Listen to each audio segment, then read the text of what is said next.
was in the kitchen, pouring myself a cup of coffee, when my phone buzzed. I didn't rush to check it. I thought maybe it was another sale alert or a forwarded meme from Zara. But when I finally picked it up, I saw his name on the screen. Daniel. Just one message. You are not coming with us to Europe. My mother prefers this vacation to be a family vacation only. I froze. I must have read it 10 times. Not coming with them? I looked around the room at the 3 neatly packed suitcases by the front door, one of them mine. I'd spent the past 2 weeks helping Daniel plan this trip, booking the hotels, organizing tours, even reminding him to get his mother's favorite spa booked in advance. And now I'm not invited? I sat down on the edge of the couch, my phone still in my hand. My fingers felt numb. The silence in the house grew louder, pressing against my ears. I thought it had to be a mistake. Maybe he sent it to the wrong person. Maybe it was a joke. But no follow-up came. Nothing. Just that one cold line. Not coming with us? Family vacation only. So that's what I am now? Not family? My mind went into overdrive. I started thinking about all the things I'd done for Daniel. I remembered standing in our garage 3 years ago, watching him break down because his startup was failing. He thought it was all over. Years of effort, gone. And I had stepped in, without hesitation.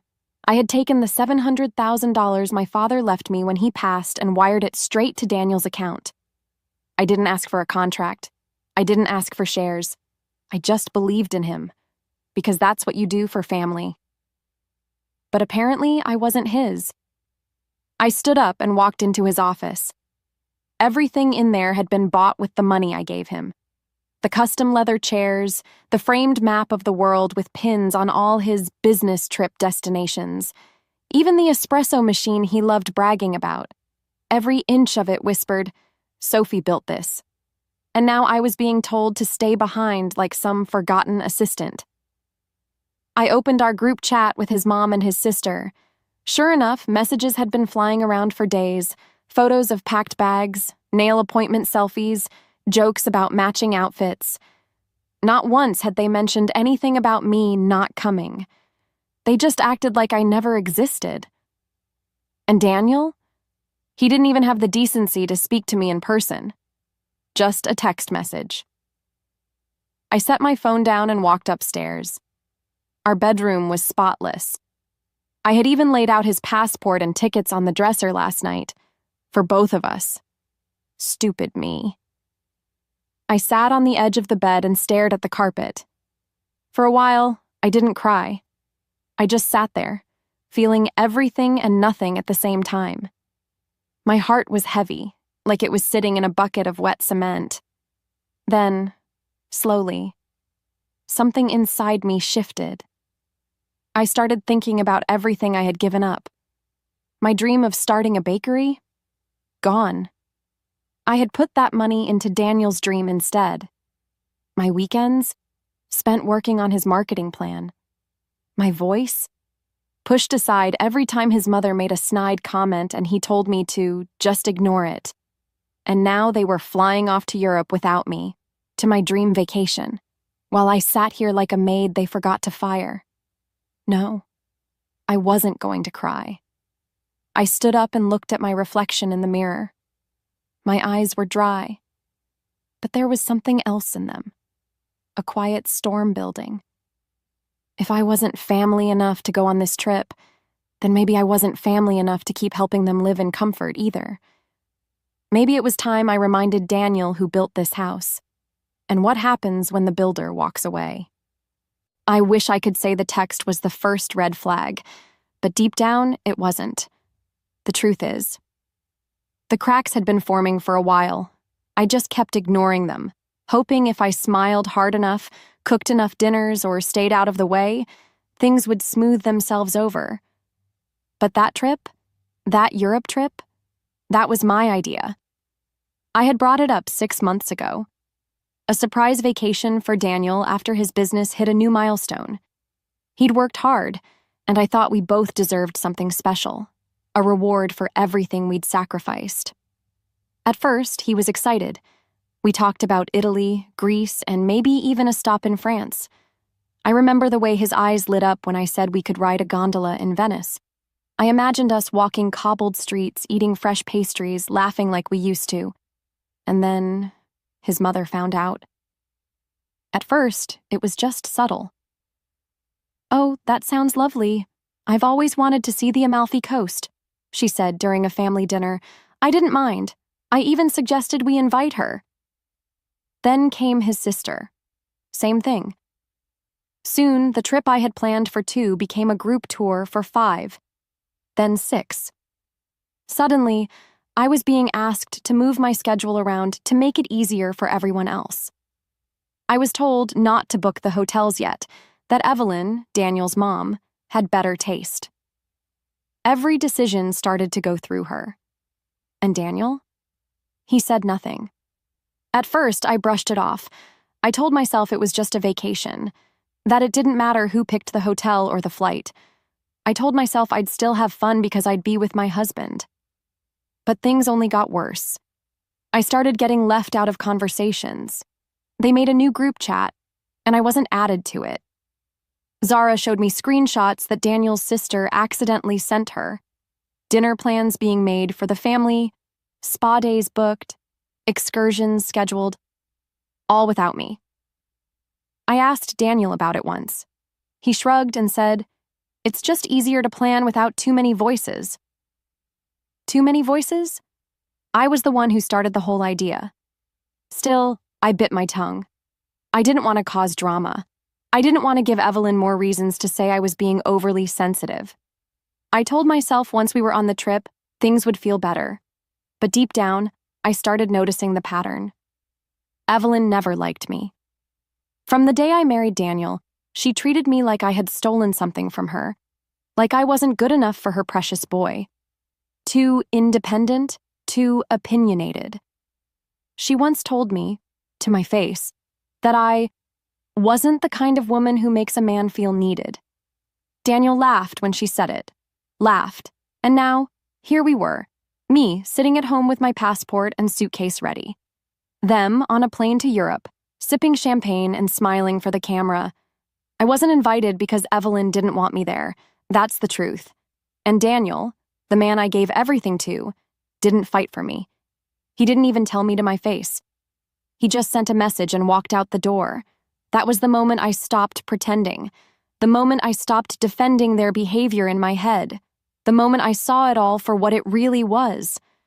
They never saw me as part of the family. I was a wallet, a helper, a background character in their perfect little play. But not anymore. If they could go halfway around the world and forget me like I was nothing, then I could remind them just how much I mattered. The morning after they left for Europe, I didn't cry. I didn't sleep much either. I lay awake, staring at the ceiling, replaying everything that had led to this moment. The trip, the text, the years I gave away like candy, just trying to prove I was enough for people who never really saw me. By sunrise, I was done feeling sorry for myself. I got up, made a cup of tea, and sat at the dining table with my laptop. I typed in the name of the law firm that handled Daniel's business incorporation 3 years ago. I remembered because I was the one who found them. I even paid the consultation fee. When Daniel's business was on the verge of collapsing, I stepped in with $700,000, the full inheritance from my father, every single penny. He was desperate. Banks had rejected his loan. He was behind on payroll. His lease was about to be terminated. He was drowning. And I saved him. I wired the money to him that very night, no questions asked, no prenup, no agreement, just trust. But sitting there in the quiet that morning, I realized something terrifying. I never signed anything. No partnership agreement, no loan terms, no ownership papers. It was all verbal. I had always told myself it didn't matter. We were husband and wife. What's his is mine. What's mine is his. But now? That thought made my stomach turn. I scheduled a meeting with a lawyer Zara had used during her divorce. Her name was Nina. Sharp, smart, and the kind of woman who doesn't blink twice when someone says betrayal. I sat across from her in a glass office downtown. She took one look at the folder I brought with transaction records, emails, and screenshots and asked gently, "Do you want to fight for ownership, or are you ready to burn it down?" I didn't answer right away, because I didn't know yet. I just knew I wasn't going to be silent anymore. Nina flipped through the documents and nodded. "You're not listed anywhere in the business structure, not as a partner, not as an investor, not even as a consultant." I felt a sting in my chest, like being told I was invisible. Again. She continued, "But he never protected his assets properly. His business is vulnerable. The name is his, but a lot of the paperwork, especially the leases and vendor accounts, are still in your name. That gives you leverage." That word, leverage. For the first time in weeks, I felt a flicker of power return to my spine. Nina laid out my options. I could sue. I could file a marital claim. Or I could act while he was abroad, while he was distracted. I could quietly begin the process of pulling my name, my access, and my support from the structure. "You gave him $700,000, she said. "You gave him a brand, a platform, and a business that is now worth at least triple that. You didn't lose it, you just never collected your receipt." I left the office with a new fire in my chest. Daniel thought I was too soft, too quiet to ever push back. Evelyn thought I was too polite to ever draw a line. They were both wrong. That night, I pulled up our financials. I had access to all the books because, surprise, I was still listed as the primary contact on most of the accounts. Daniel never bothered to change it. He was too busy enjoying the lifestyle. Luxury cars, designer suits, first-class flights, all funded by me. And now? I was done being the unpaid engine behind his success. If they could wipe me from their vacation, then I could wipe myself from their foundation and take a few bricks with me. The beauty of being underestimated is that people never see you coming. While Daniel and Evelyn were off sipping rosé on some balcony in Santorini, I got to work. No tears, no phone calls, just action. I started with the office lease. Daniel's business was based in a trendy co-working building downtown, and when we first signed the lease, I used my name and credit to secure it. Back then, his credit was awful, and the landlord insisted I co-sign. I didn't think twice. I just wanted him to succeed. But now that decision gave me power. I called the building manager, introduced myself, and casually asked when the lease renewal was due. The man told me it had already auto-renewed. Under my name. Perfect. Next, I contacted the accountant Daniel used. I introduced myself as Sophie, Daniel's wife, and explained that I was just reviewing things while he was away. It's amazing what people will hand over when you sound polite and in control. Bank accounts, vendor contracts, digital assets. So much of it was still tied to me. Daniel had been so caught up in his fancy lifestyle, he never tied up the loose ends, and now I was holding all of them. Still, I didn't want to cause chaos. Not yet. I wanted a plan that would leave no room for argument. One that would show him, clearly and legally, what happens when you erase someone who built you. That's where Zara came in.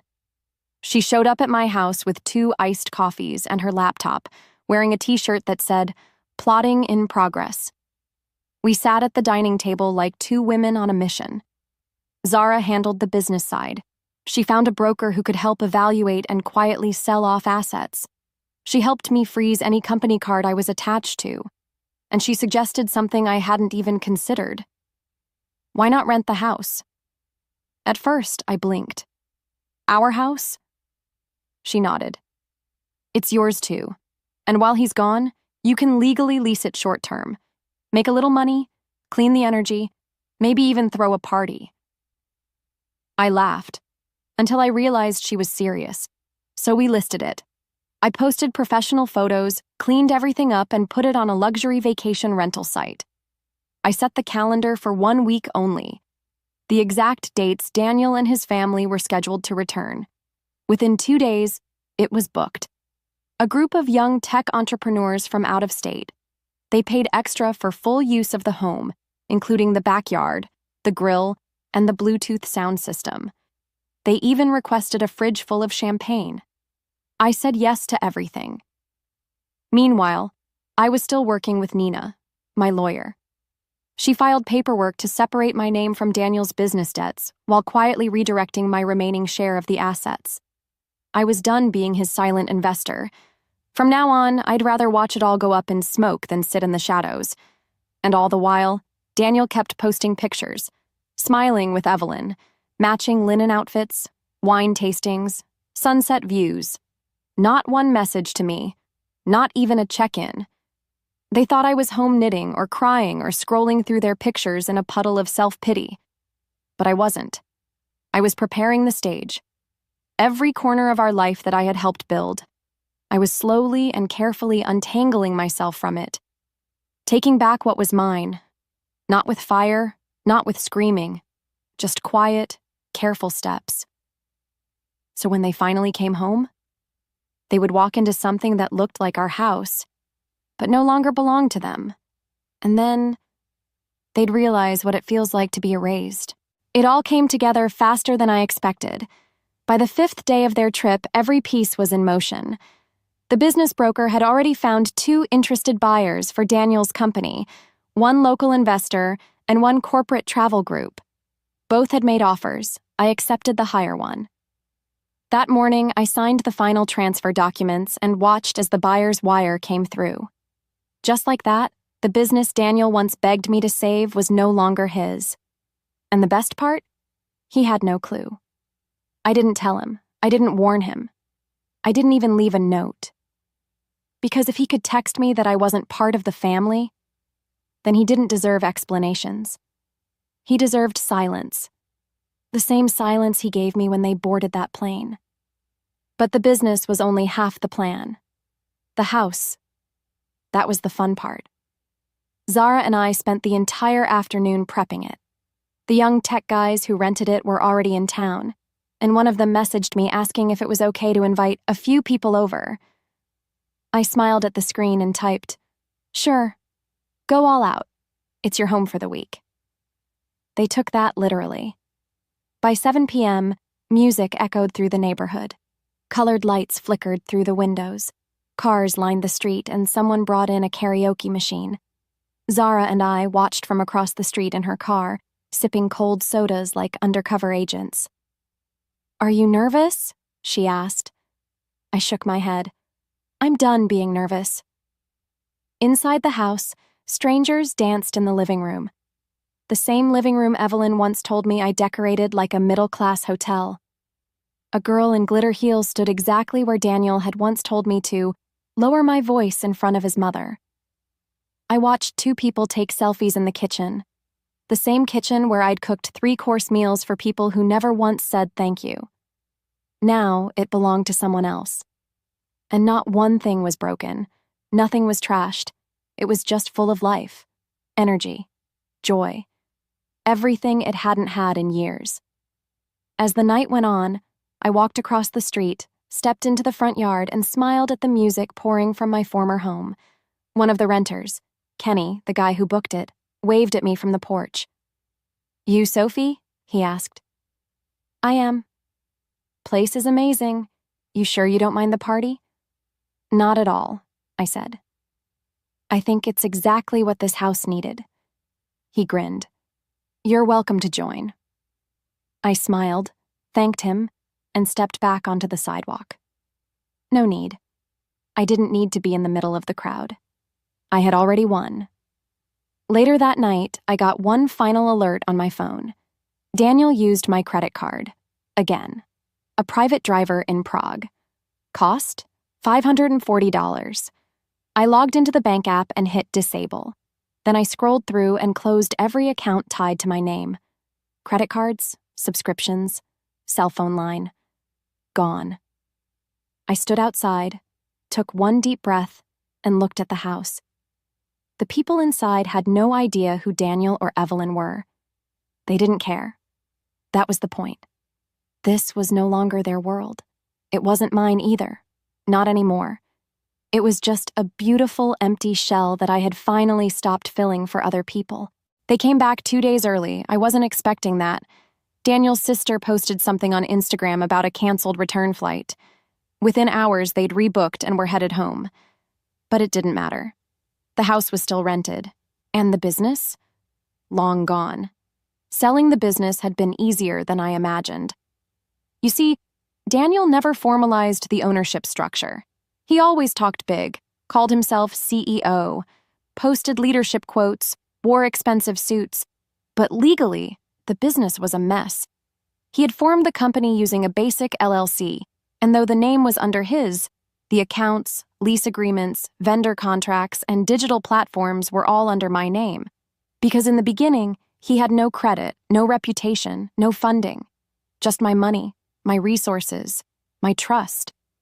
So when my lawyer Nina reviewed everything, she smiled and said, "Technically, you own most of the operational structure.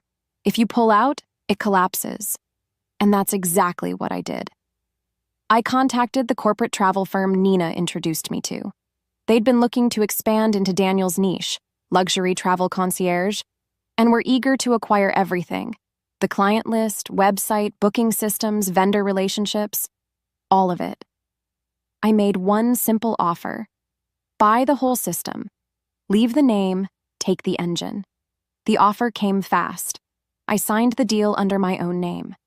Payment was wired into my personal account, and a clause was added to block Daniel from using any of the company's client contacts for future ventures. Everything he had built using me now belonged to someone else. Legally, quietly, completely. By the time their plane landed, Daniel's email accounts were locked, his business number rerouted, and the company website redirected to the buyer's corporate page. So when they pulled up to the driveway and found strangers partying in our living room, I was already waiting. Zara stood beside me, holding a cup of iced coffee like it was popcorn. Daniel stepped out of the black SUV first, looking tired, tanned, and smug. Evelyn followed, wearing a silk travel set and sunglasses even though it was nearly 8 p.m. The moment Daniel saw the people dancing on the front porch, his jaw dropped. "What the hell is this?" he snapped, storming up the steps. One of the renters looked at him. "Can I help you?" "This is my house." The guy frowned. No, it's rented. For the week. From someone named Sophie." Daniel turned and saw me standing calmly by the sidewalk. "Sophie?" he said, voice rising. "What's going on?" Evelyn rushed past him, heels clicking on the pavement. "Why are there strangers in our home?" I didn't raise my voice. I didn't shout. I simply pulled a folder from my bag and handed it to Daniel. He snatched it, flipping through the pages, eyes darting across the legal language. The more he read, the paler he got. "These are business transfer papers," he said, stunned. "Yes," I replied. "The business is sold. The money is in my account." "You can't do that. That company is mine." "No, Daniel," I said, steady as stone. "You never made it official. I owned the leases, the systems, the vendors. You were the face, but I was the foundation."